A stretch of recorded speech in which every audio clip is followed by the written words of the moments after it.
Welcome back to My Hero Academia Overanalyzed. Today's episode is Season 1, Episode 8, Bakugo Start Line.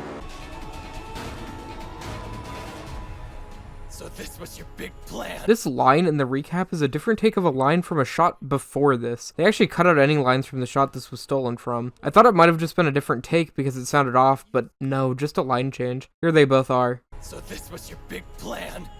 You were playing me this entire time, you bastard! Just some weird quirks from the recap sometimes in this show. Most of this recap is just from last episode, with the exception of these two shots. Notably, Bakugo's expression is altered to not be quite as shell-shocked here, and especially here. Totally different vibes from the equivalent shot last episode. If we didn't hold back at all, Deku would beat me with his quirk? A lot of small dialogue changes from the manga in these chapters, but in the anime, Bakugo talks about if they really fought, he'd lose, which I'm not sure about. But in the manga, it says that he did really lose against Deku, which to me is a much more impactful statement, not a hypothetical, just a reality.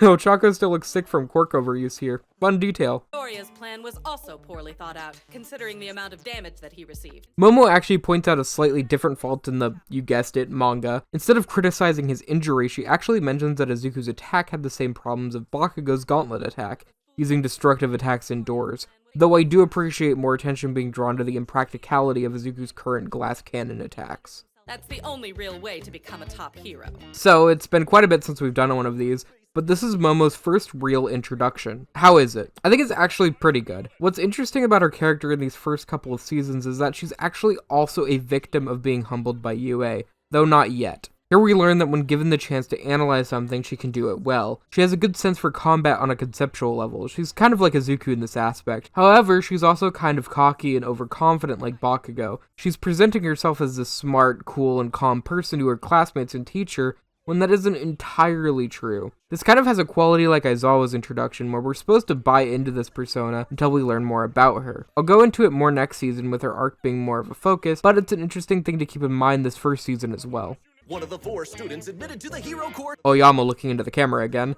While on the subject, I'd like to quickly mention its character page, the only one outside of Toru, with his eyes completely being hidden. Weird thing for him of all people to have, right? The guy always looking at the audience. His description is also much more vague than anyone else's. You don't know what this guy's deal is, Horikoshi. Not sure if I fully buy that one. Admitted to the hero course based on recommendations. Weirdly in the manga, she is the quote, #1 recommended first year, which implies there was, I guess, a hierarchy of the recommendation students. Interesting.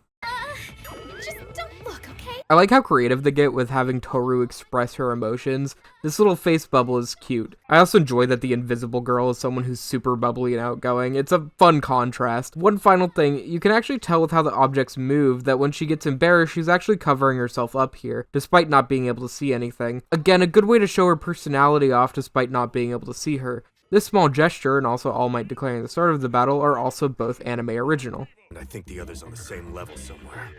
Both are barefoot. Wait, hold on. Ojiro isn't barefoot. As someone who's looked at feet way too much already in the series, I should know. I shouldn't say that.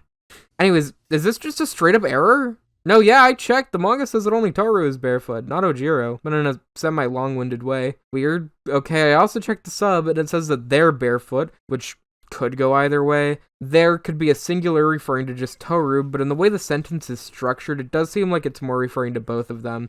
Interesting mistake there. Probably just a compound of a game of translation telephone, changing the sentence slightly and creating a mistranslation through minor changes throughout. Initially, I was thinking it was a little weird to introduce Shoto with a temperature regulation move, when more commonly he uses ice spikes early on. However, when thinking about it more, this is kind of a signature of his Season 1 self. I don't think we see him firing ice until Season 2. All of his attacks this season are exclusively this kind of temperature regulation, which is kind of interesting. Another weird detail about this attack is that in the manga, it's kind of ambiguous as to what's actually happening here, as the entire building just freezes. This could be a factor of Horikoshi not quite knowing how his power works yet, or the anime just wanting to add more of an awe factor to his ice spreading. Definitely prefer the anime's approach nonetheless. Fairly obvious since Bakugo literally points it out himself later in the episode, but this shot is him realizing that he may not be able to beat Todoroki in a fight in addition to Izuku. More of a superiority complex crumbling, you get the drill by now. And honestly, while Bakugo does win against Shoto in the sports festival, I could see a reality where Shoto wins even with only his ice if he were a bit more smart with his approach. If Shoto froze the area around Bakugo and brought the temperature down significantly like he does in this training, Bakugo's sweat glands, the things that let him actually make the explosions, wouldn't function nearly as well, making Todoroki kind of a counter to Bakugo's power. It's a shame we never see them fully duke it out against each other at their fullest. This shot of Toru is anime original. In general, a lot of this chapter is extended in the anime. The entire upcoming montage of all the students' matches is only these 4 panels in the manga, the completely original additions being Momo and Mineta and Sato and Koda, which means all of the students get at least a little spotlight. While it would have been cool to see the full matches, I'm glad we at least got a bit more to chew on than what the manga gave us. It's nice to hear some encouraging words after our homeroom class. Weirdly, these lines are kind of a tone change from the sub to the dub, if that makes sense. In the dub, Sue is happy that the class was more encouraging, calling Aizawa a buzzkill, but in the manga and sub, she's actually saying that All Might's class was anticlimactic and almost a letdown. Kind of a crazy change there, probably the biggest we've seen yet. Just completely different meanings. I'm honestly not sure why they decided to divert so heavily. Once again, just that early season jank of them going off script a bit, I guess. Also, the animation here works better with the dub version in my opinion, despite the tone change. Only a select few people know the secret of One for All, and a very close friend of mine. So, I have a bone to pick here. Is this silhouette Night Eye or Tsukauchi? Because a lot of people think that Tsukauchi knows about One for All. Hell, even the fandom wiki says so. But guys, I'm kind of torn on that. For starters, despite Tsukauchi's closeness to All Might, he never mentions knowing of the quirk, or even alluding to knowing Izuku's the next owner of it, despite meeting Izuku and All Might in private on at least 2 occasions. However, he also never questions why Izuku would know about All Might's shrunken form, which may imply that he does know. He even appears among another person who knows about One for All, Gran Torino, fairly frequently. Additionally, why is All Might being vague about Night Eye here to Recovery Girl when Recovery Girl clearly knows about Night Eye? This could be because she doesn't know Tsukauchi that well, but I think the biggest piece of evidence against this is actually the fact that he's not present for the scene where Night Eye and the other people who know of One for All encourage All Might to step down from hero work and pass it on. These are the 4 that are unquestionably knowledgeable about One for All, and unlike Gran Torino, whom All Might apparently forgot about in this scene showing the other 3, good save there Horikoshi, it's never mentioned that he had forgotten that Night Eye had known, and obviously considering he told Night Eye he was passing it on to Izuku. So we have a bit of a toss-up here. Night Eye unquestionably knows about One for All, so he could easily slot into that place, but Tsukauchi also has a suspiciously large amount of evidence potentially connecting him to knowing about the quirk. But I'm not sure if it's enough to be concrete. Unless I'm missing a key point in this, I think we should be assuming that this is Night Eye here. The temptation of this power could corrupt our society. Once again, small change from the dub here. Rather than talking about people wanting to gain One for All, he just mentions that society would fall without his protection.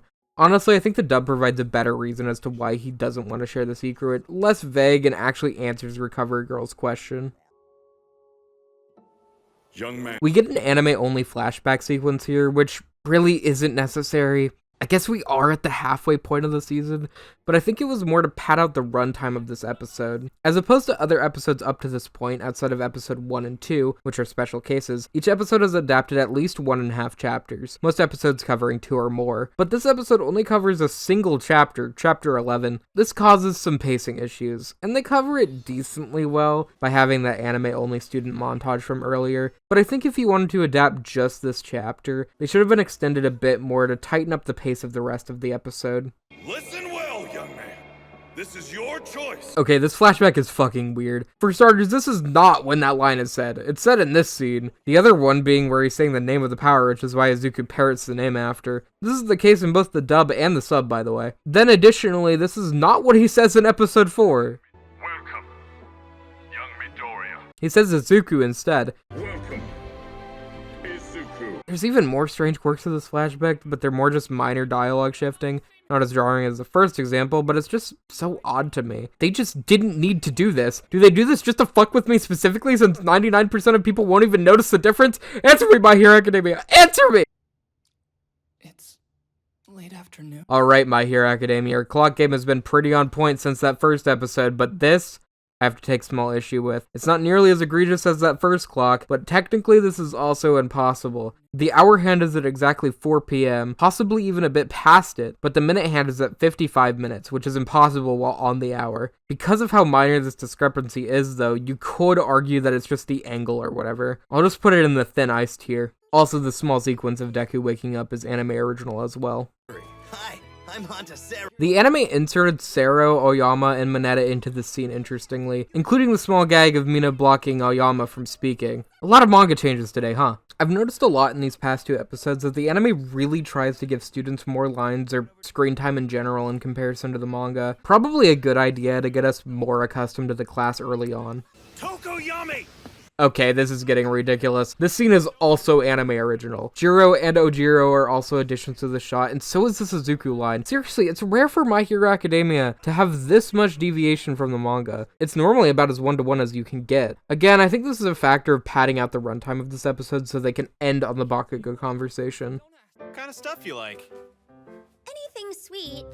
Kaminari getting no game at all is a pretty funny writing gag in these early seasons, but they also cut Ochako liking mochi from the dub. How could they? That's like one of the 3 personality traits fanfiction writers pull from her. Uraraka? Where's Kachan? Okay, final change today. Instead of the smooth transition from this scene to the outside with Bakugo by Izuku pointing out the chair, in the manga it's implied that Bakugo was actually in the classroom when Izuku got back, and there's a small time skip till after school rather than him leaving after Bakugo. I prefer the anime's take on it. It flows easier, and it's cool to see Izuku be more proactive when going after Bakugo. I haven't figured out how to make it my own, but I'm trying. I think there's some significance to the fact that Bakugo only starts to break from the stunned, quiet state he's been in all episode when Izuku says that he's trying, because if nothing else, isn't that what's making him mad in the first place? It's the idea of Izuku, the weak, quirkless person he's put down for years, trying, despite Bakugo's best efforts to make him give up. It's what sets him off in episode 1, Izuku applying for UA, and he seems to have similar triggers in other events, especially Izuku trying to improve himself. So him being set off here by exactly that, Izuku wanting to try his best, is because Izuku trying at all with Bakugo's perceived weakness of him throws a wrench into his superiority complex. If a weakling becomes stronger than you, what does that make you? Weaker than a weakling? That is the mindset that Bakugo has now. And I'll finally beat you with my own power! Bakugo going from angry to shocked here is also telling. If anything, Bakugo likely thinks that Izuku is looking down on him here, almost rubbing salt in his wound because of his loss against Izuku. He basically says that in a second. But then, this declaration implies something different, once again causing a shift in Bakugo. I think it confuses him, because from Bakugo's perspective, Izuku has already won, so why would Izuku need to prove himself again? And that reason is Izuku doesn't view his victory as a win against Bakugo. If Izuku was egotistical and only wanting to rub salt in Bakugo's wound here, why would he say that he wants to beat Bakugo with his own power? That's why it's confusing to him, and why it makes him break down. Bakugo doesn't understand Izuku, because if anyone else was in his position, having just completely proved your bully wrong after 10 years, most people would be ecstatic, even good people would be, but Izuku, more than anything else here, just wants to make it clear that he isn't a liar. Izuku is a truly selfless person who doesn't even hold much against Bakugo, even when he has the right to, whereas Bakugo, on the other hand, has been holding onto that grudge against Izuku for 10 years. Bakugo can literally not fathom this and will have to come to terms with that reality throughout the series. Borrowed power? Don't talk to me like I'm an idiot. Bakugo immediately enters denial here, which is pretty expected given both the absurdity of Izuku's claim and also his mindset right now. In addition, he believes he was made a fool of just because he lost, even though people were actually impressed by him for the most part, once again showing his inferiority complex. If he isn't winning, he's a fool, someone who's worthless, a Deku. It isn't even just losing against Deku, but I think any loss here would have been devastating to him. This is his first time being humbled. I said last episode that he isn't humbled often by losing in combat, but UA certainly has many other ways of achieving it. Crap! I even agreed with what that girl said! This is also showing that he isn't entirely in his own head. It shows his intelligence and ability to recognize when others are right about him. Though, I'd say if he wasn't blinded by his grudge against Deku, he could have come to that conclusion without Momo. But note that he agrees with a negative point someone says about him before accepting Izuku's praise of him as fact. Once again, some inferiority. I'm just getting started! Got that! His declaration against Deku is just a good moment, along with this entire conversation. This all just reinforces specifically his inferiority complex, highlighting the fact that Bakugo doesn't see himself as being without flaw. Quite the opposite, despite what he'd like others to believe. This moment is also good for Izuku. Here he gets his first true grounded motivations for why he wants to improve his power. He wants to make it his own. It's a great setup and a great start line for both Bakugo beginning to come with terms with the idea that Izuku might not be against him, and also Izuku gaining that motivation. They now have a semi-unhealthy rivalry that will later bloom into a healthy one. Still plenty you have go of me, All Might. I like this music cut. Also, Bakugo refusing the literal #1 hero's advice and help is both a showing of his superiority complex in thinking he doesn't need it, but also potentially his inferiority by thinking he is undeserving of it. But here he does put up his facade again, likely as a coping mechanism. Guess he's already over it. Sure. The fated battle between rivals. I lied, there's another change. The scenes with these three watching their conversation is not in the manga either, though this may be my favorite change of the episode. I just like Ochako's obsession with their rivalry. What were you saying to Bakugo before I arrived so heroically? Actually, I kind of forgot. Good save, Izuku, good save. Learned firsthand how terrifying they could actually be. This is our first after credit scene. Definitely not super common in MHA, but it's cool when it does. In addition to the obvious, which I'll mention in a second, this also sets up the next episode's news anchor opening as well by showing that All Might has already been publicly announced as a teacher. Just some cool through line between episodes and chapters. The mighty symbol of peace. I like how Nomu's just chilling here. I know it's to tease it, but like, shouldn't it be in a tank or something? It's not like it could be engaged in this conversation considering its lack of, thoughts and feelings. Is finally killed by the villains. In general, this serves as a good tension riser. We are officially halfway through the first season and in school, and while there's been some stakes for Izuku personally, it's good to set up some real-world ones outside of the class. Shigaraki is Shigaraki here, not an outstanding introduction or anything, but it gives some intrigue just from his design. They're saving his real setup for much later. Also, the fact that the scene is missable is kind of cool. It's like a little secret, just like the League itself right now. But with that, that's the episode. Kind of a little bit of a disjointed one, huh? I think in my memory, the middle chunk of this episode is like a blur to me. I generally think My Hero Academia is well paced, but this episode really struggles with maintaining that, just due to the task of only adapting one chapter. If you're to extend any one chapter though, I'd argue that this one is the best option of the season, though I think they went about extending it all the wrong way. Still not a bad episode by any means, but it's carried hard by the great talk with Bakugo and just the very solid jokes throughout it. Next time is, just do your best, Ida. Why are we voting for a class rep 3 days into school? I'm not sure, but I'll see you then.